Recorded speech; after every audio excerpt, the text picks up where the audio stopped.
Thank you for joining us for today's Ipsos webinar, Exploring How Synthetic Data is Revolutionizing Product Testing. Throughout today's session, you will remain in listen-only mode. However, throughout the webinar, please submit your questions online using the Q&A feature. Our plan is to answer questions at the end of today's session. However, if time runs short, then your question will be answered by email. I also want to encourage you to check out the handouts we've uploaded to the webinar control panel. Today's session is being recorded and will also be directly emailed to you. So now, without further ado, it is my pleasure to welcome today's expert, Britt Calvert, Vice President with Ipsos Innovation. Britt, you have the floor. Thanks, Ellen, and thank you to all of our attendees for being here today.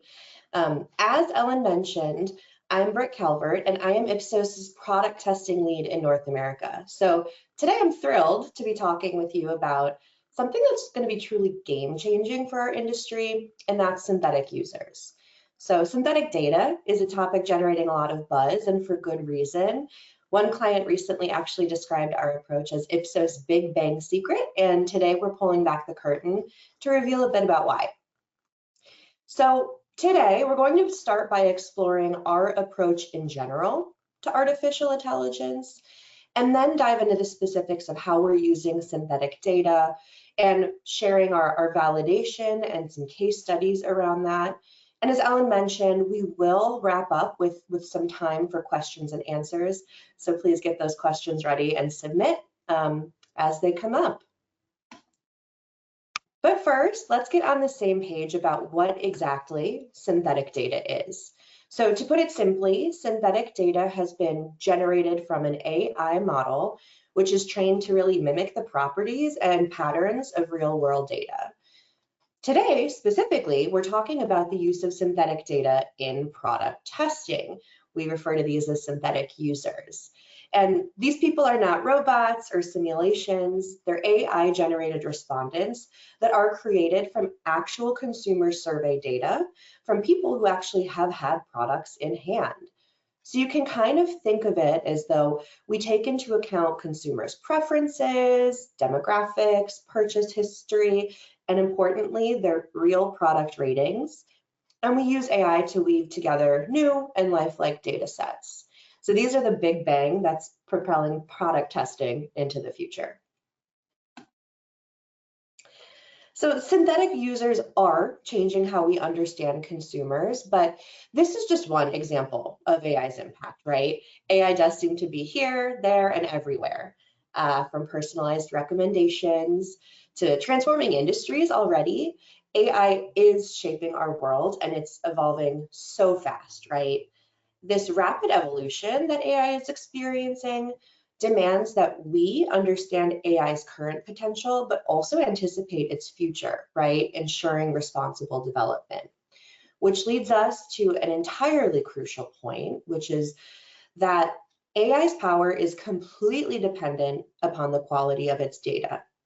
So you can kind of think of it as if AI is a rocket, the data is its fuel, right? And we need to ensure high quality fuel for a successful launch. Or as they say, you know, garbage in, garbage out. That rings true for AI as well.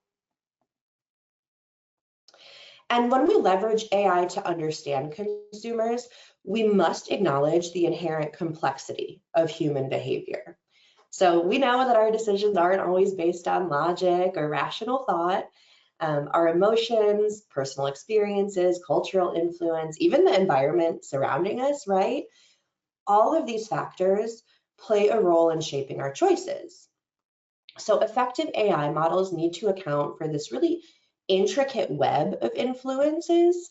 They need to consider not just what consumers choose, right? But why they choose it, delving into some of those underlying motivations and really the contextual factors that drive decision making.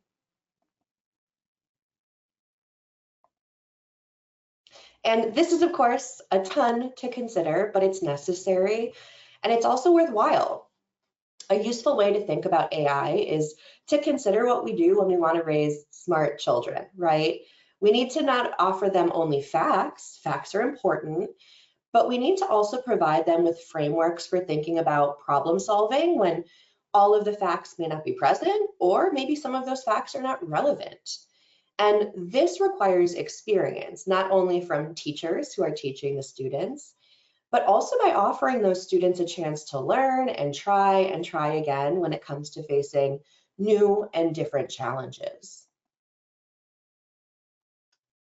And to that point, creating truly successful innovations with AI require models that reflect human reality. So how do we achieve this? It can almost be easier by identifying first what we don't want to see in our AI models. And first, a genuine connection to the human experience is essential, as we've been saying. So we don't want AI alone driving the show.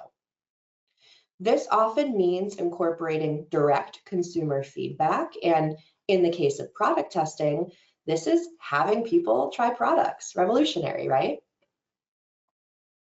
Second, diverse and unbiased training data is absolutely crucial to avoid perpetuating or even in cases amplifying existing societal biases. So an example of this is that we know facial recognition systems have been shown to perform worse on darker skinned individuals, and this is due to imbalanced training data. So with this in mind, our training of models needs to be intentional, right? We need to prioritize diverse and also really representative data sets. And finally, we all know that the best AI models are intended to delight their users. And because of this, they can at times hallucinate data, which is essentially making up facts where these models might not have any. Therefore, traceability is incredibly important. We need to be able to track our work or our outcomes back to specific sources, be those external data points or specific items, specific responses in consumer surveys. So with this in mind, our AI models are built on really 3 core principles, and these are relevance, representation, and traceability. We ensure relevance by grounding our models in the specific product category that they matter for, as well as actual survey-based data. We prioritize representation by considering the target audience when working with AI, and we always maintain traceability by linking every output back to its input, which is typically the survey data that fed it.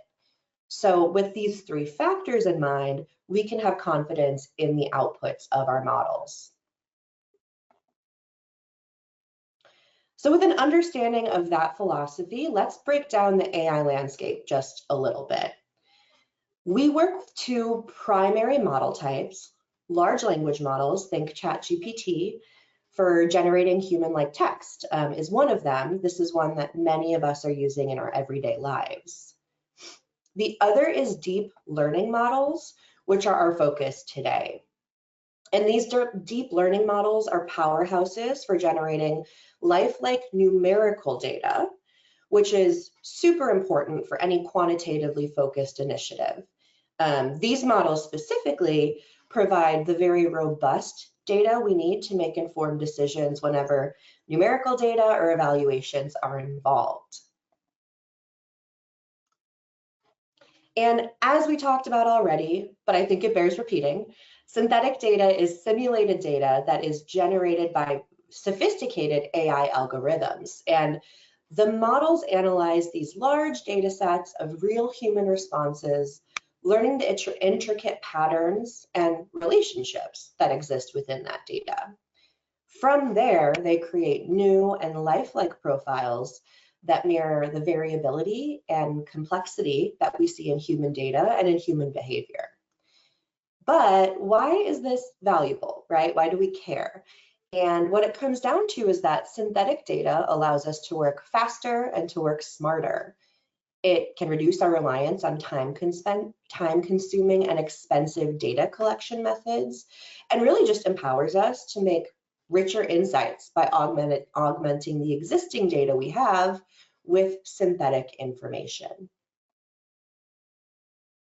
And within synthetic data itself, there are really 4 key applications, or 4 flavors, so to speak. And those are data augmentation, data imputation and fusion, Gen AI agents and persona bots, and full synthetic data. So we're going to talk through each of these as well as illustrate them with some real life examples. We'll start with data augmentation, which is where we're going to spend the majority of our presentation today. The way that I think of data augmentation is really just data boosting. It's all about the more the merrier, right? We're adding synthetic data or synthetic respondents to beef up our existing human data sets. So to bring this a bit more to life, imagine a streaming app recommending a playlist that's perfectly suited for your mood and the time of day, even if you haven't explored the genre that it's suggesting to you all that much before. This is possible because the app used synthetic listening data to enhance where it has somewhat limited user behavior, right? Similar but different to data augmentation is the notion of data imputation and fusion. And really, this serves as our problem solver. So it's about filling in missing data where perhaps we've skipped a question, or merging data from different sources to come to better insights. And for this one, think of, scrolling your food delivery app. Maybe you make a profile and skip a few questions about your preferences, but once you get to the choice of a restaurant, it's showing you things you love. And that's because it uses synthetic data to make educated guesses about what restaurants you would like based upon other users with similar profiles.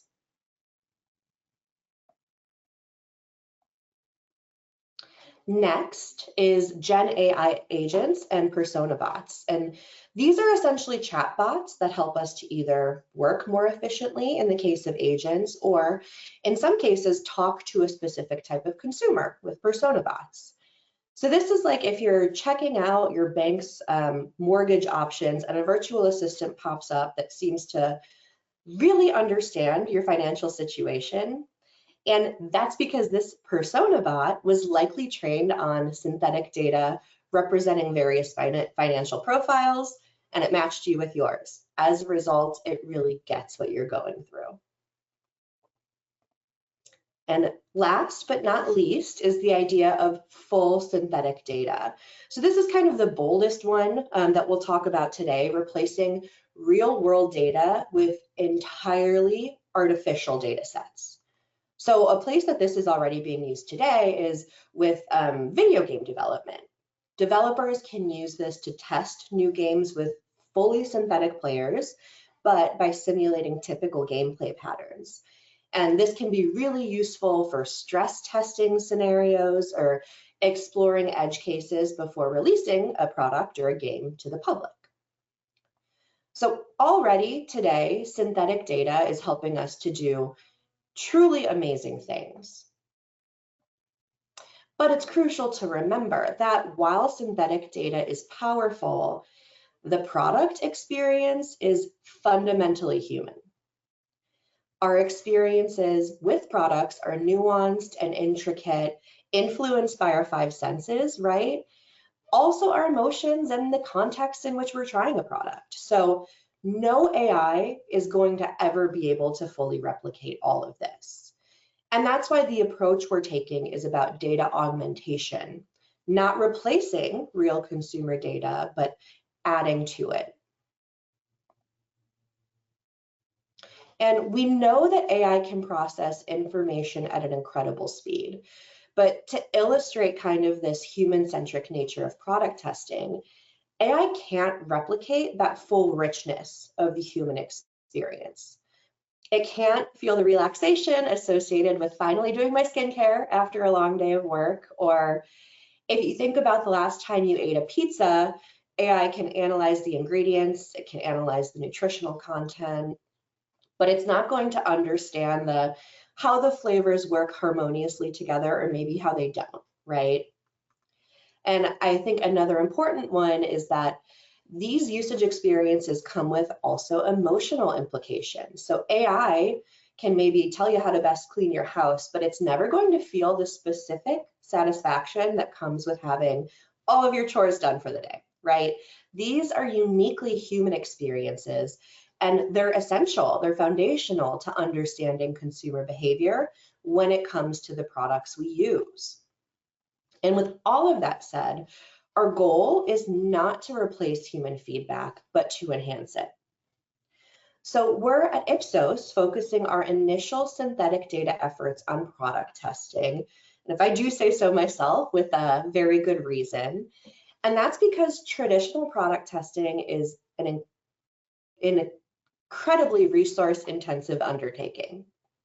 So think about this entire process, right? We have to develop prototypes, we have to secure manufacturing partners, coordinate logistics, pay for shipping, recruit participants, and in cases, make sure that the products are disposed of securely, right? Each step of this process requires time, money, and meticulous coordination.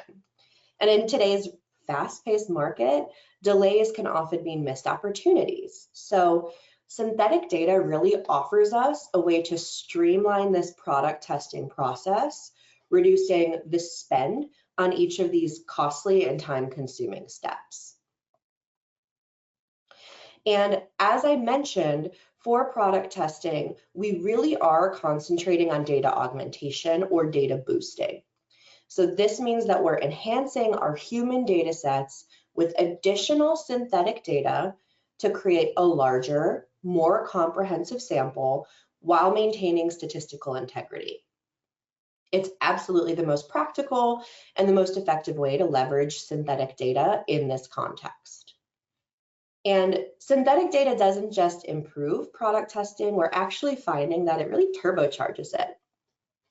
We've seen agility increase by up to 50%, allowing us to bring products to market faster, which can give you a crucial edge against your competitors.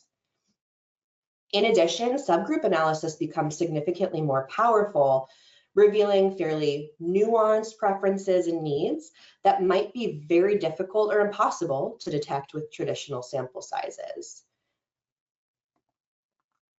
And I think the cost savings are my favorite part of this type of synthetic data research, is that we're saving between 20 and 60%, excuse me, on many of the product tests we do. So while we're saving money, it's not just about saving money with synthetic data, right? It's about maximizing the return on investment for every research dollar, helping you to free up budget for other critical initiatives.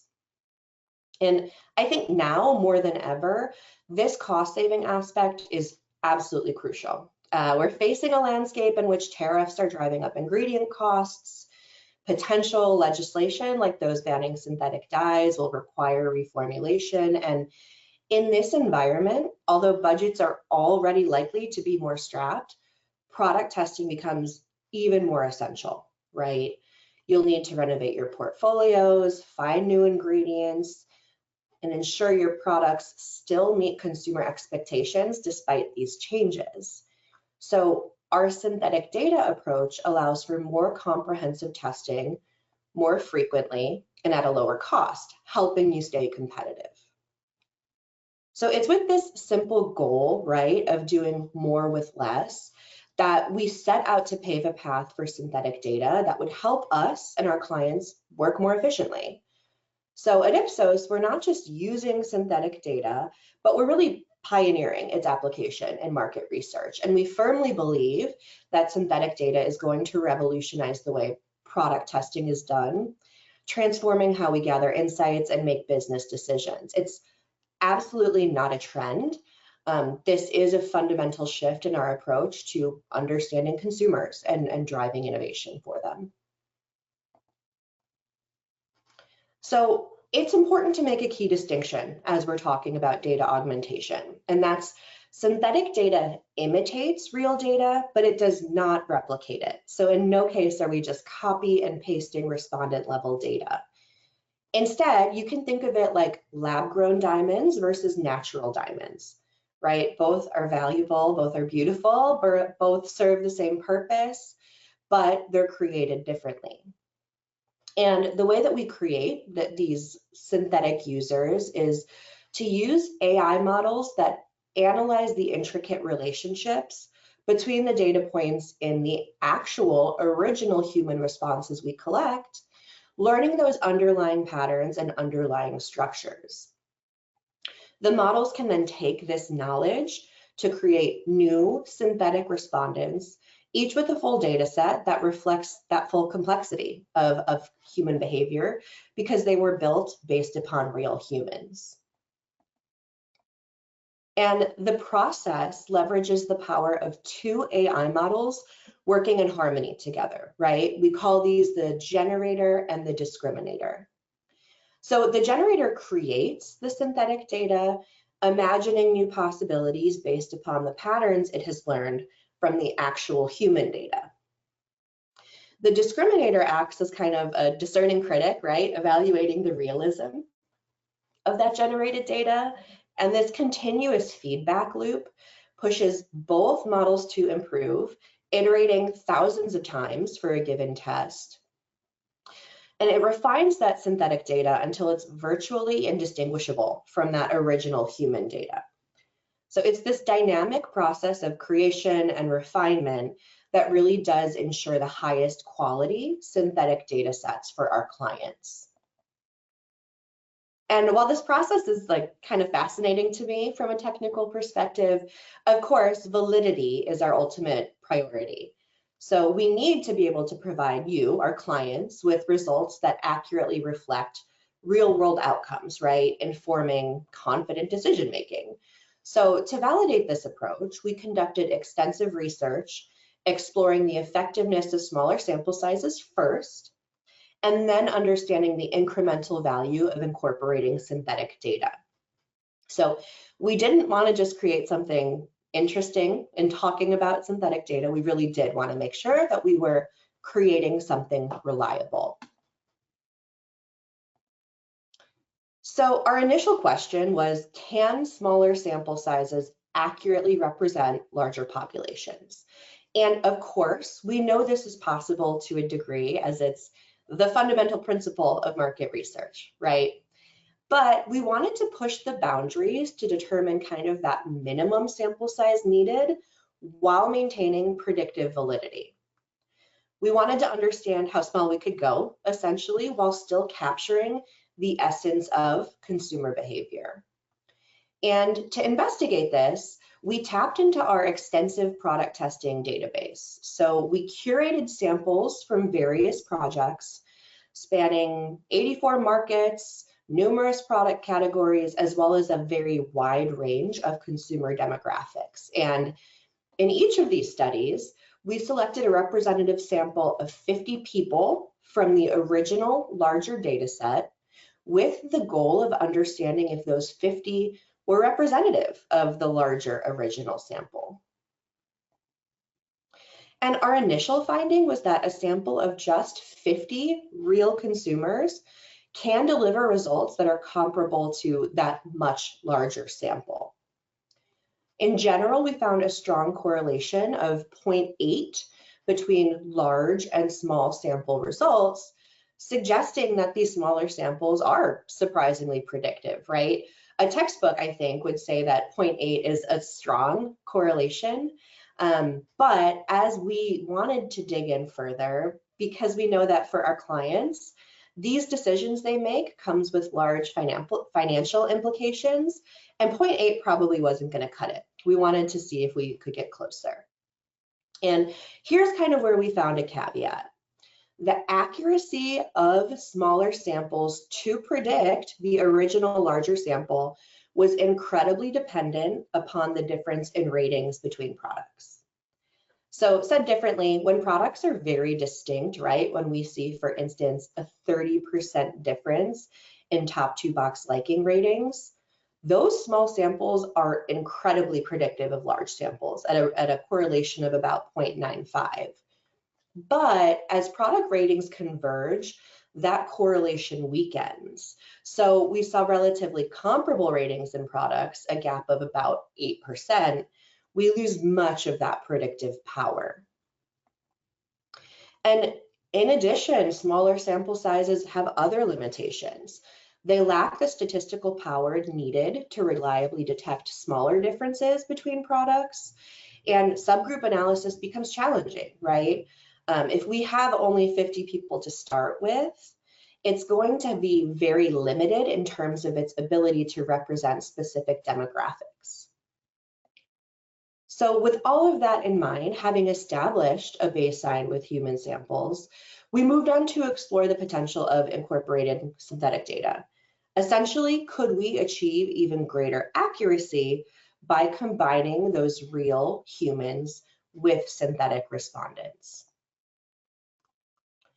And our methodology involved using past product tests we've conducted with at least 200 real consumers.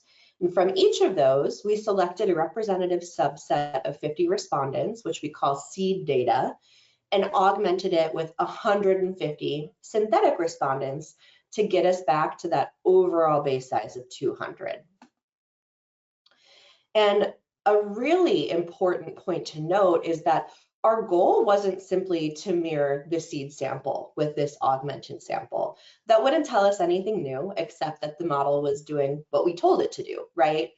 Instead, what we wanted to learn is if the augmented sample could replicate the results of the original full human sample, hopefully better than that seed sample alone, giving us confidence in the predictive validity of our approach. And this validation process was crucial. By comparing the augmented sample to the full human sample, we could ensure that our results accurately reflect what that larger scale study would have shown.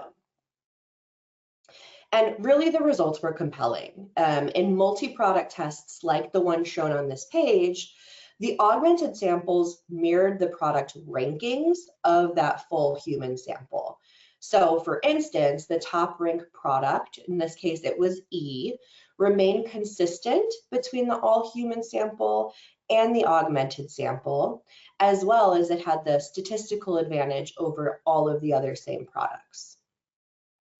But because we're not just copying and pasting data, there are going to be some minor differences. In this case, for instance, you'll see that products B and F flip from second to third position, depending on the research scenario we're looking at.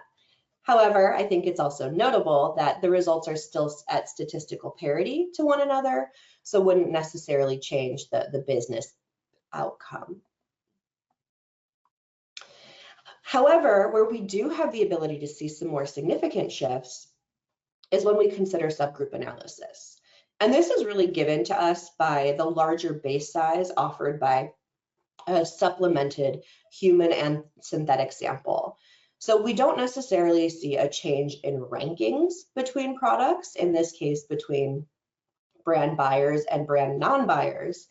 However, the differences we see become significant in part due to the additional variation, as well as the larger sample size afforded us to the synthetic data, which allows us, honestly, in many cases, to make sharper decisions.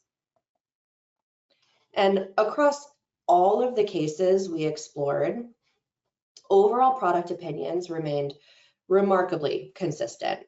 So we observed a strong correlation of 0.92 between the all human and the human augmented studies, regardless of the difference in product ratings. So irrelevant to what was going on in terms of the differences between products, we were able to boost that correlation from 0.8 with small sample sizes alone to 0.92 by using synthetics.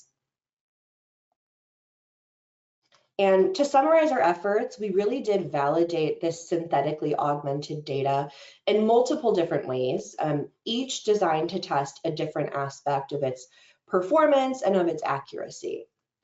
So first and most importantly, we looked at really the bottom line, right? Would this lead to the same business decisions and action standards as the original data set? Because let's face it, right? That's what matters most to all of us.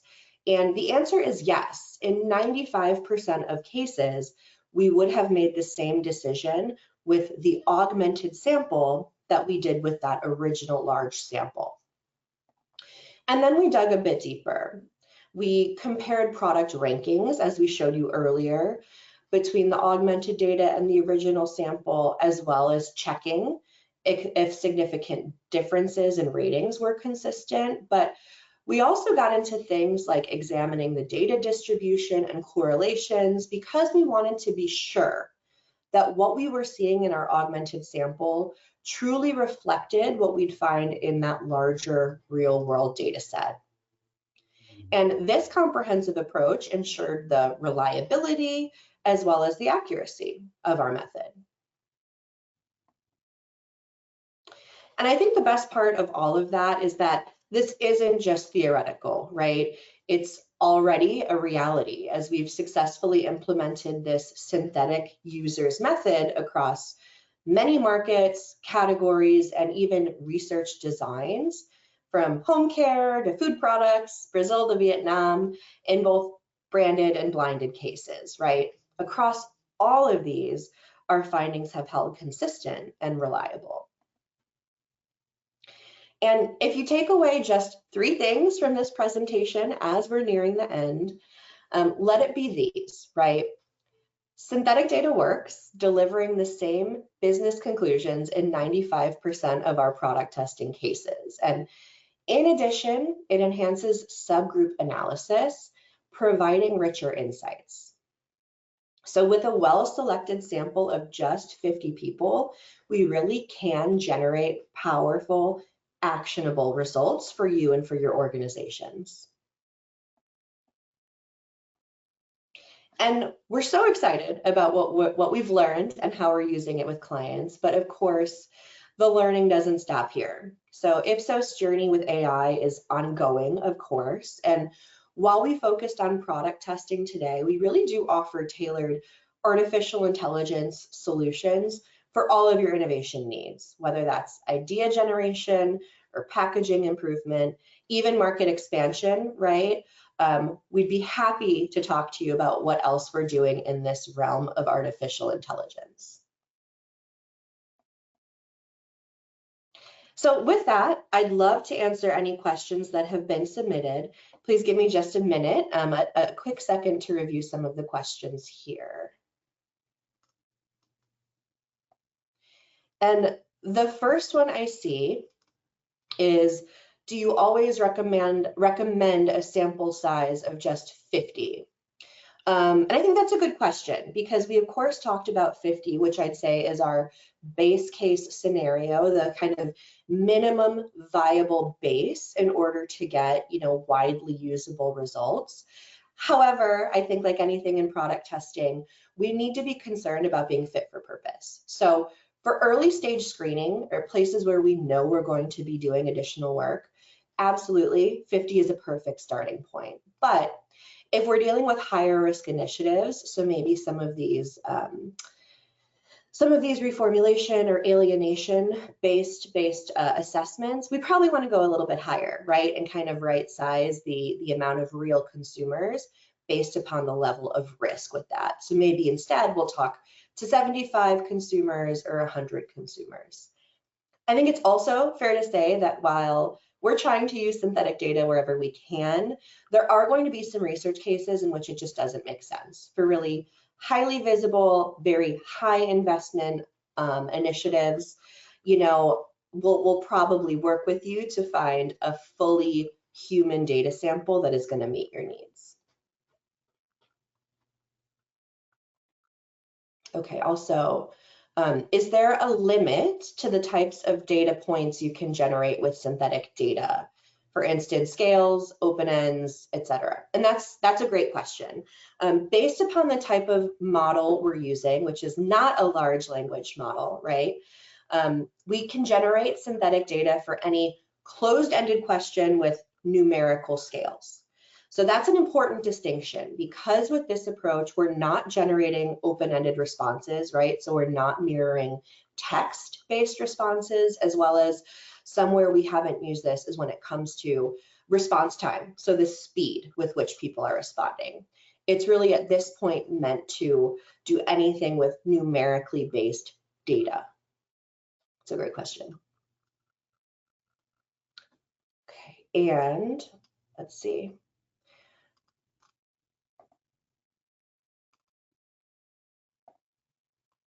I also see one here.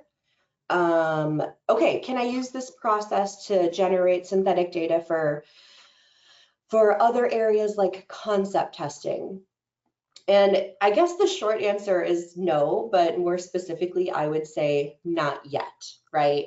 So I mentioned that we have started with product testing as our area to explore for synthetic data, given the high investment involved, right? That's where we decided to start here. And when it comes to synthetic data, we're really sure that we need to do validation on a case-by-case basis. So while we have validated this for product testing, it has not yet been validating for concept testing, though, as you can imagine, that's kind of the next logical step, and we're in works to do just that. So be on the lookout for more from Ipsos in that regard. And then I see just a few more questions here. Does this solution work for both consumer as well as B2B sample? And the answer is yes. Yes, we have piloted both and have found that it works for both sample types. And in the case of B2B, actually, we generally find that we're talking to smaller sample sizes to begin with, right? So in those cases, we've even found that we've been able to go lower than 50, though that's something we'll want to be talking with you guys on a case-by-case basis about.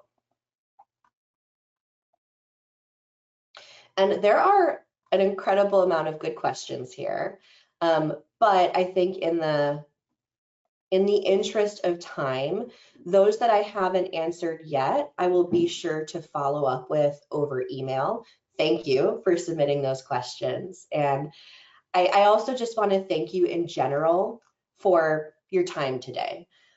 Really enjoy talking about this topic. So though you have seen this recording now, please feel free to reach out to me directly if you want to talk more about this or any other AI-based subject as related to innovation. We will be sending out this recording, so look out at your email over the next couple of days for this, as well as please be sure to check out the handouts that we've posted in the meeting notes for additional reading. So with that, thank you everybody, and I'll be in touch soon.